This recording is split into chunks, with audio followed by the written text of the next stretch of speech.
Allison the black mamba finally laid fertile eggs. That will let him survive. Woo! That will let him too, because woo, big girl. Whoa! You can't trust an otter. This is amazing. First ever time producing black mambas, the most dangerous snake in the world.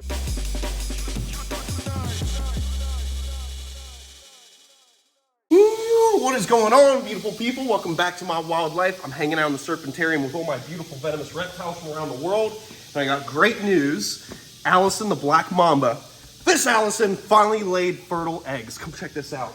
We have a clutch of fertile black mamba eggs right inside her nest box. We have to take these two black mambas, Allison and Kobe, out, separate them so it's safe, obviously, to pull the eggs out.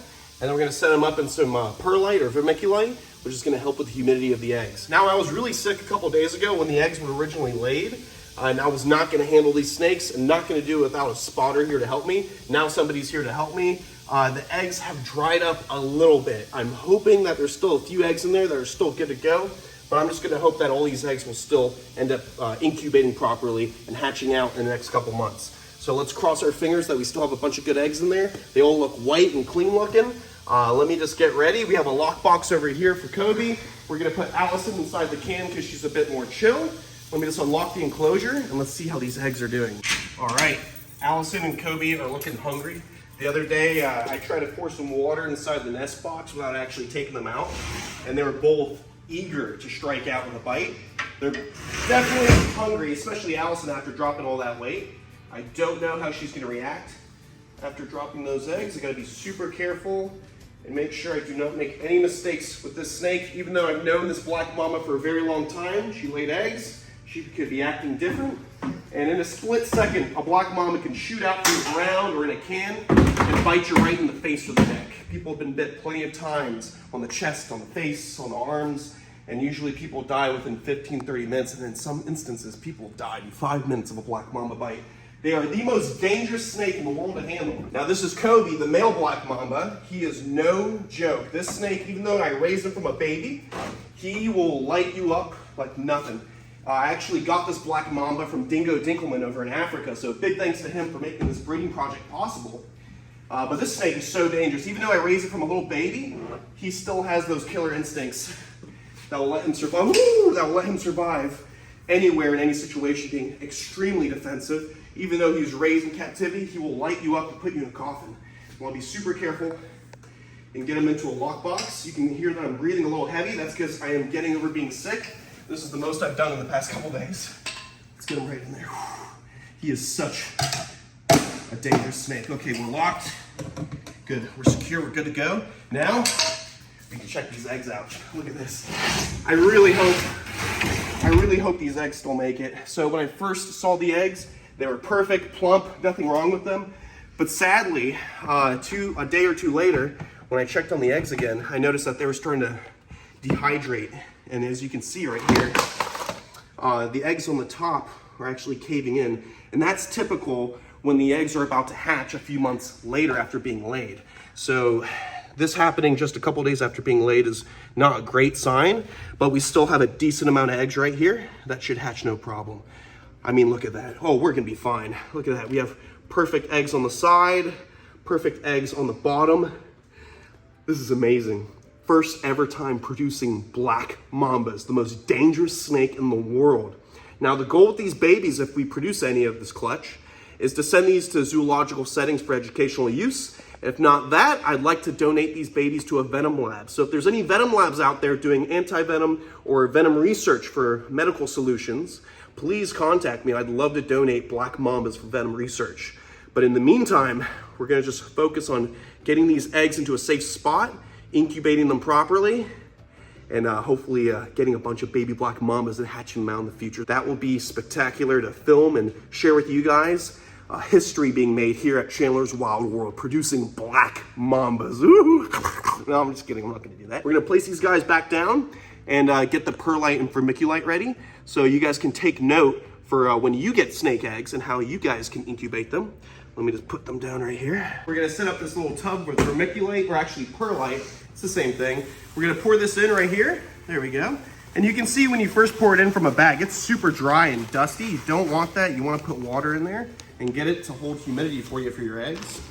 This stuff's great. You can get it at Home Depot, you can get it at Lowe's, Perlite, Vermiculate, whatever you want to use. It's all the same stuff. And I'm just gonna put in a bunch of water. There we go. As you can see, it's still pretty dusty, so you gotta get in there and you gotta mix it up. So you don't wanna drench it. You wanna make sure that it's just enough moisture to hold good humidity. You don't want it swampy in there. Basically what you want is after you're mixed nice and good, you want to be able to grab it and squeeze it, and you don't want too much water coming out. You don't want it drenched in water. You just want a little bit of humidity in there. Nothing too crazy. We have it at just the right consistency. There we go. All right, guys, we're gonna be super gentle. I just got a few of the eggs.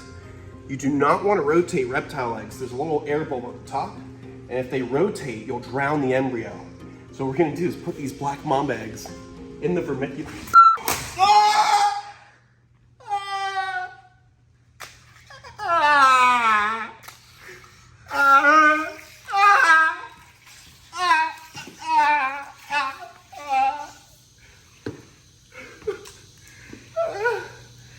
Pranked you. Those are chicken eggs. Stupid. Oh! All right, so we got our vermiculite nice and set up well. We're gonna put this vermiculite to the side, make like a nice little indentation for the eggs to sit in. And usually I pick these eggs apart, but they've been sitting in here too long, stuck together to be ripping them apart now, so I don't want to do that. So we got one infertile egg right here, and it was strange because she actually laid this infertile, and then 2 weeks later she laid all the good eggs. I could see she was still plump, so I wasn't too stressed out. I just knew to leave her alone for a little bit longer. Let me check the rest of the sphagnum moss to see if there's anything else in there. So just one infertile egg, and then we got this nice, beautiful clump of black mamba eggs. Look how sick that is. I can't believe we've finally done it. Gotten some good fertile eggs. Well, we're not done here. We still got to incubate these eggs and properly hatch them out. Hopefully we have a good success rate. We get like maybe a dozen or so mambas. We're gonna put the eggs right there in the vermiculite.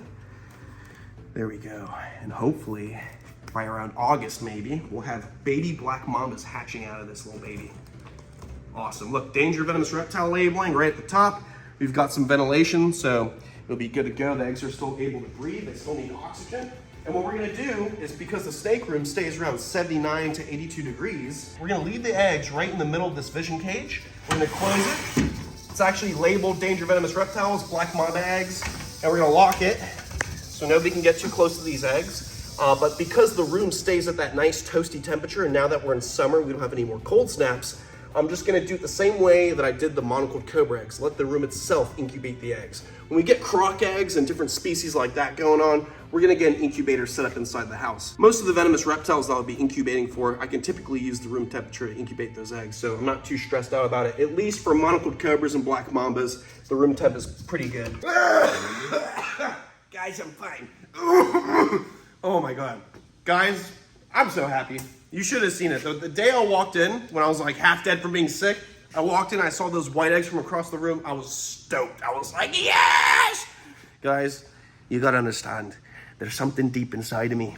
It's passion. I have passion for these snakes. I got passion for you. I got passion for everyone in the world. And one thing I love to do is accomplish goals. And I've always wanted to breed some black mambas. Now we've got some eggs in the incubator cooking away. So come over for some baby black mambas, extra baked by August. Let's get to it. Let's go put the parents back. All right, we got the father. We got the father of the babies right here. Good old Kobe Dinkelman. Black mamba sent to me from Dingo Dinkelman in Africa. Huge shout out to Dingo for letting me get this black mamba as a nice gift from him, which made this breeding project possible. So I don't want to handle this black mamba because he's a bastard. So we're gonna put him right there inside that cage. And we're gonna unlock his door after we get the female in. You know, I might handle the deadliest snakes in the world, but I know when there's times not to get too crazy with it. And when it comes to just getting out of being sick, I'm not gonna be playing with a very cranky black mamba like Kobe. All right, Allison, on the other hand, she's usually not too bad. Look at her, she's just hanging out right there at the bottom of the can, chilling right now. She's a little bit underweight from dropping all those eggs, but she's looking good still. She's a massive snake, and she's always had a great size to her. I mean, like, she is a beast of a black mamba, and I'm hoping she's completely done laying eggs. You know, I look at her body, and it actually still looks kind of thick, but she should be done laying eggs, because typically in the past, she'll only lay like 8 to 10 eggs, and we roughly had around 10 plus eggs in that little clutch right there. So let's get Allison in the cage. We gotta entice her to crawl to the back side. We got our fresh water, nice clean enclosure for her to be back into. We're gonna have to tickle her a little bit with this big snake hook. Come on, mama. We gotta get her to go to the other side so we can open up the latch for Kobe. There we go. And tomorrow we'll start feeding all the snakes, and she'll get a nice meal. There we go. Now Kobe's door's open. He's good to go. They can both come out whenever they want. Let's get this closed up. There we go.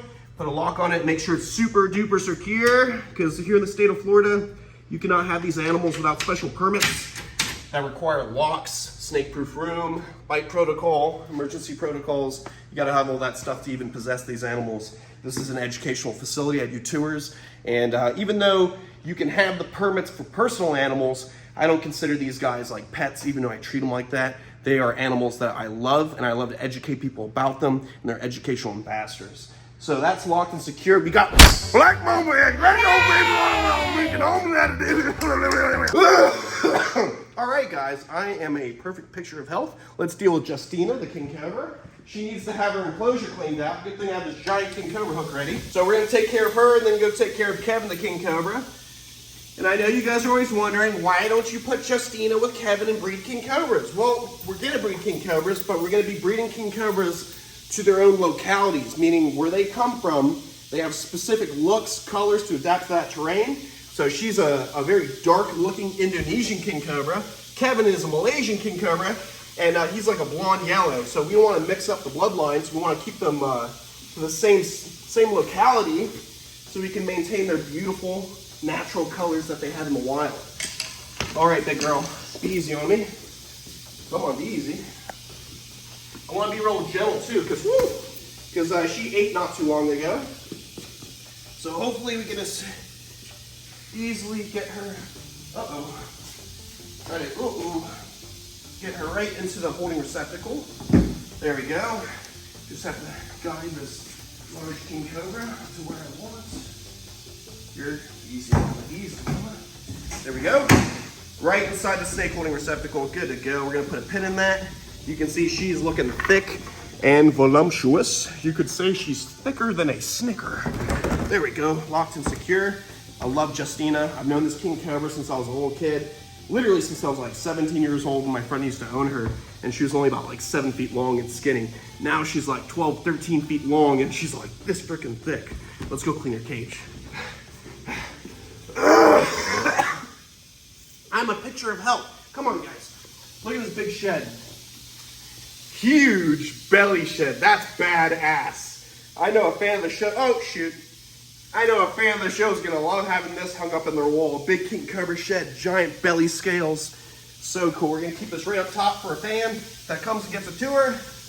Let's get the rest of this shed out of here. I'm going to get this cage nice and clean, get her some fresh water, and I'll see you guys. I'll see you guys in the next clip. All right, we got a nice clean enclosure. Sorry, my throat. Let's get this King Cobra out of the enclosure and backwards. Look at her. She's such a nutty little snake. You are a firecracker, King Cobra. I love her to bits and pieces, but that does not mean she loves me. Relax, mama. Relax. Woo, hello. Hello, mama. So she shed not too long ago, and it looks like everything came off pretty good. She doesn't have any stuck shed on her eyeballs or anything like that. There we go. Big girl. Whoa. Easy, mama. Easy. Like I said, I want to be gentle with her, because she did eat recently. But look at that. Beautiful Justina, the Indonesian King Cobra. She has a little bit of shed stuck on her snout, but she doesn't have any stuck eye caps, and that's all I care about. She'll get that little piece off her snout, no problem. So right back in there, close that up, put a lock on it, make sure it's nice and secure. Voila, magnifico. Stop it. All right, guys. So now, let's take care of Big Bertha. Big Bertha was the last one to lay eggs in the snake room. So we produced all those monocled cobras from her and Sunshine, her ex-husband, who lives in the apartment down over there. And she's the original cobra that I handled when I was a little kid. So when I was a teenager, I had an early start working with venomous reptiles and crocs and big cats because I had the privilege of living nearby places where I could volunteer and do stuff like that. So this cobra I met when I was a teenager, and she was the first ever cobra that I handled when I was a little kid.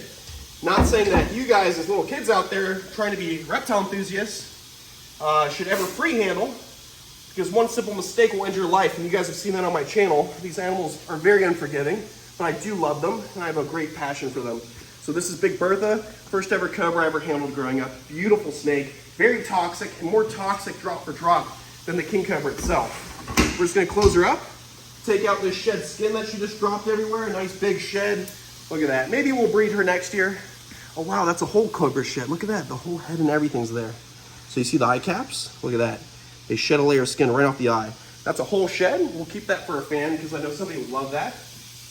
Just gonna make sure it's nice and clean. Grab that little spicy meatball. Ah, mamma mia, I didn't say spicy meatball this episode. Wow, mamma mia. That's a spicy meatball, wow. All right, so let's get this monocled cobra back where she belongs. She's got a nice clean enclosure. Look how plump she is. Remember, when she last laid her eggs, she was so skinny, I was like, man, I'm not gonna have her lay eggs again for at least a couple years or 2 years just so she can recuperate. It's like dogs. You wouldn't want to breed a dog every year. You're gonna end that dog's life, or you're gonna make that dog's life a lot shorter. The animal is not supposed to breed every year for most species. Some animals are perfectly fine doing that. That's just what they're designed to do. But when it comes to snakes, mammals, you're not supposed to have babies every year. You know, you skip a couple years, or you do it maybe a couple times throughout your whole lifetime. Locked and secured, good to go. All right, now, let me get that out of here. As long as it doesn't hit a cage, that's all I care about. All right, over here, we actually have this ball python that the new King Cobra didn't eat. And I believe it's because she's deep in shed. If you can see her, she's in the back. This is the new Malaysian King Cobra female. Her eyes are deep in blue. So because of that, she's not gonna be eating this food. Here, let me get that camera for a second. I'll show you guys how she's looking. What's up, mama? So this is the Malaysian King Cobra that we got from a buddy for a breeding loan for Kevin in the future. And she's deep in shed. So she is definitely not gonna be eating this food, and we're gonna offer this food to Kevin now. All right, Kevin. I know you smell the food. Come on, big boy. So he's got a bunch of poop in here I gotta clean. And I'd like for him to chow down, but I also gotta clean his cage. So let me see if he'll be interested in this pipe. You want this? Kevin, you want this? Huh? No? All right, I'm gonna leave Kevin right there. I'm gonna grab some of this poop. I just wanna do a quick spot clean in Kevin's enclosure because it's full of poop.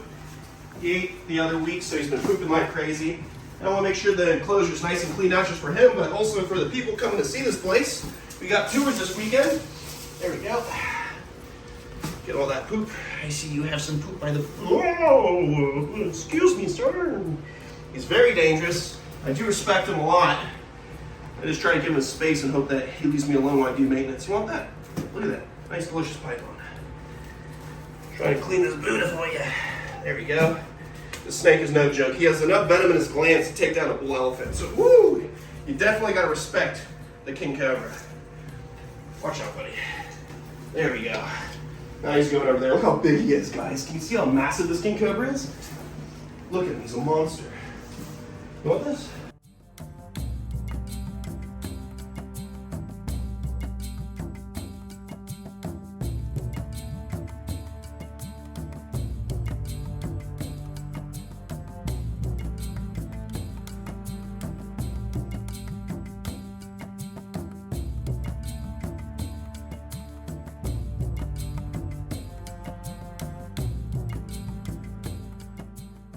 I'm gonna let Kevin be, and let's go see how Kaido, the otter's doing. Bye, Kevin.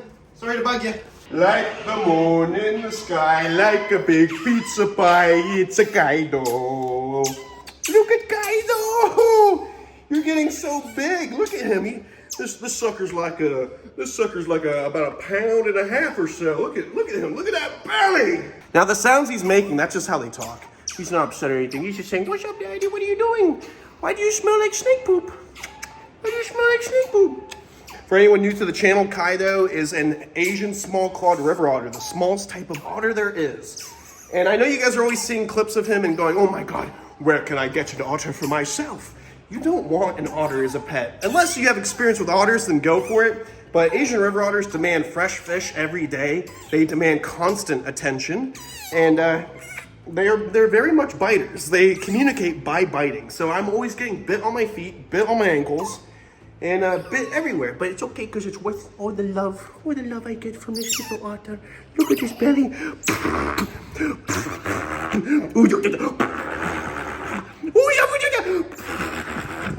Oh, look at that face. Look at how you see that face. I love him so much. Look at him, my little otter.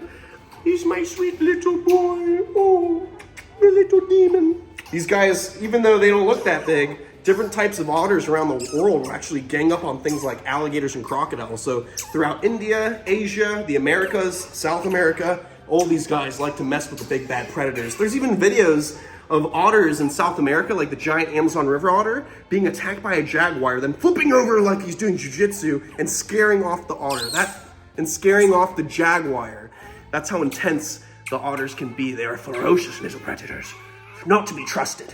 Demons, you might even say. Demons of the water, a true wolf of the sea and the river. You can't trust an otter. It's in the Bible. No, I'm just kidding, that part's not true. But you can always look at an otter for cuteness. Isn't that right, my little serial killer? All right, beautiful people, that's the end of the episode. I hope you guys enjoyed. I will see you on the next one. Stay beautiful, stay safe, and most of all, follow your dreams and stay passionate about what you guys love. I love working with wildlife, and I get to do it every single day of my life. Even when I'm sick, I still get to play with these animals because they need me. Yeah, you can't take a day off. You got to take care of them. What's that? What, really? Subscribe? What is that? Comment below how many eggs do you think are going to hatch from the Mamba batch? What? Feed you fish or I'll bite you in the throat. All right, guys. I'll see you on the next one. Stay beautiful, stay safe, and most of all, cut your order.